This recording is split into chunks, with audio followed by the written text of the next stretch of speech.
एक बात हम सिफारिश और सरकार को करने जा रहे हैं कि जितने सरकार के सारे डिस्ट्रिक्ट में वृद्ध आश्रम ऑलरेडी बने हुए हैं, जिनमें कुछ एनजीओज देख रही हैं, कुछ सरकार सोशल सिक्योरिटी डिपार्टमेंट खुद देख रहा है, हमें उन सब का डाटा चाहिए। जितने पेरेंट्स उन वृद्ध आश्रम में हैं उनकी हमें हिस्ट्री चाहिए कि किस वजह से बच्चों ने छोड़े हुए हैं। उन सब बच्चों पर अगर जानबूझकर ऐसे किया गया है या जिनका कोई वाली वारस नहीं है या जो भी है, हमें सरकार को आज लिखने जा रहे हैं कि हमें 15 दिन के अंदर उनकी सारी डिटेल चाहिए।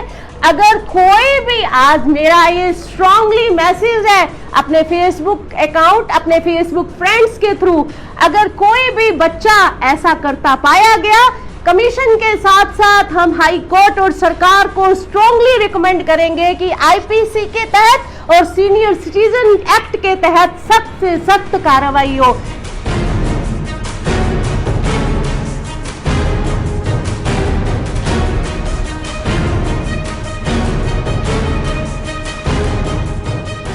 ओल्ड पेरेंट्स के लिए एक इमीडिएटली हेल्पलाइन नंबर जारी करें जिससे कि लोगों को ज्यादा से ज्यादा मदद मिल सके।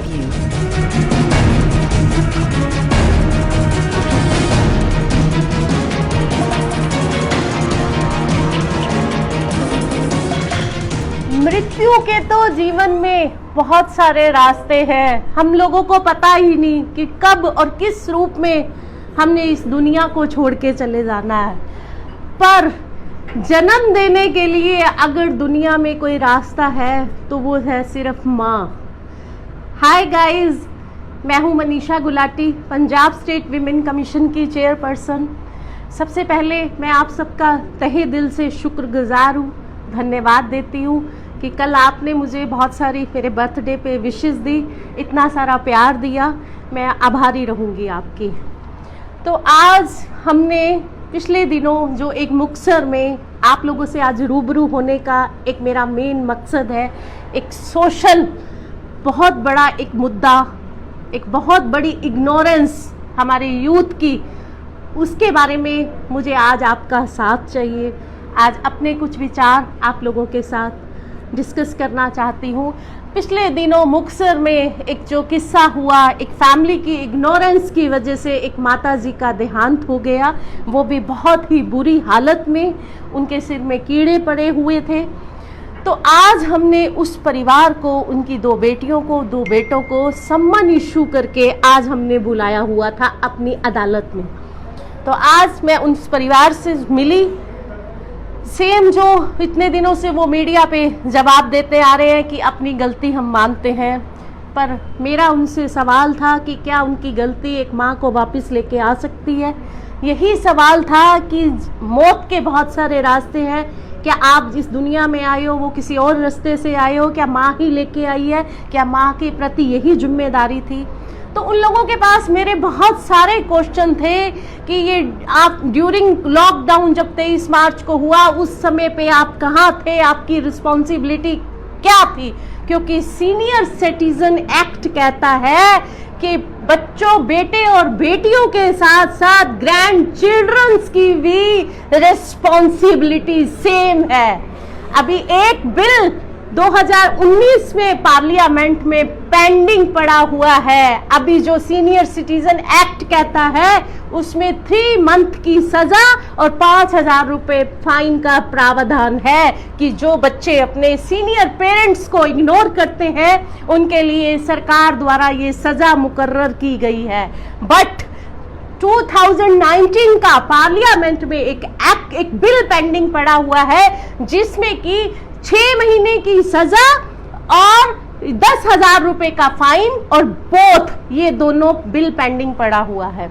अभी भी जो एक्ट है उसके अकॉर्डिंग 3 महीने की सजा के साथ 5,000 रुपए फाइन, दोनों सरकार को हम रिकमेंड करके, और आईपीसी के तहत भी जो कार्रवाई बनती है हम सरकार को रिकमेंड करेंगे कि सख्त से सख्त कार्रवाई की जाए, क्योंकि ये समाज के लिए एक मैसेज बन सके। और एक बात हम सिफारिश और सरकार को करने जा रहे हैं कि जितने सरकार के सारे डिस्ट्रिक्ट में वृद्ध आश्रम ऑलरेडी बने हुए हैं, जिनमें कुछ एनजीओज देख रही हैं, कुछ सरकार सोशल सिक्योरिटी डिपार्टमेंट खुद देख रहा है। हमें उन सब का डाटा चाहिए। जितने पेरेंट्स उन वृद्ध आश्रम में हैं उनकी हमें हिस्ट्री चाहिए कि किस वजह से बच्चों ने छोड़े हुए हैं।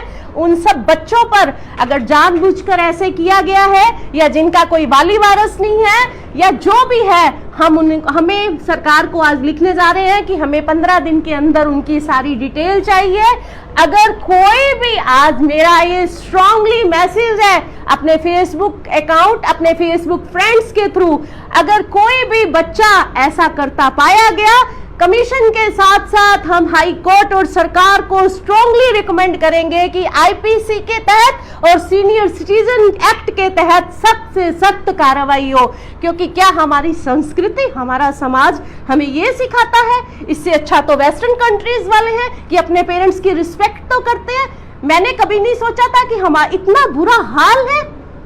बहुत ही निंदनीय है, कड़ी निंदा करती हूँ और उम्मीद करती हूँ। और इसके साथ साथ हम सरकार को एक सजेशन और देने जा रहे हैं कि ओल्ड पेरेंट्स के लिए एक इमीडिएटली हेल्पलाइन नंबर जारी करें, जिससे कि लोगों को ज़्यादा से ज़्यादा मदद मिल सके। और आप सबसे एक उम्मीद करती हूँ, अगर आप अपने इर्द गिर्द ऐसा कुछ पाते हैं कि किसी के ओल्ड पेरेंट्स के साथ ऐसा मिसबिहेव हो रहा है या इग्नोरेंस हो रही है या उनको हरास किया जा रहा है, तो उम्मीद करती हूँ कि इस टाइम पे आप कमीशन को सपोर्ट करेंगे। और जितने भी एडवोकेट हैं मेरे साथ फेसबुक पे जुड़े हुए हैं, उनसे सहयोग की अपील करती हूँ कि जुड़ जाइए मेरी इस मुहिम में, कर दीजिए सरकार को और साथ साथ में लोगों को और पेरेंट्स को दुआएं कमाइए, स्ट्रॉन्ग कर दीजिए। तो थैंक यू सो मच। उम्मीद करती हूँ कि आप मेरा ये मैसेज ज़्यादा से ज़्यादा लोगों तक पहुँचाएंगे।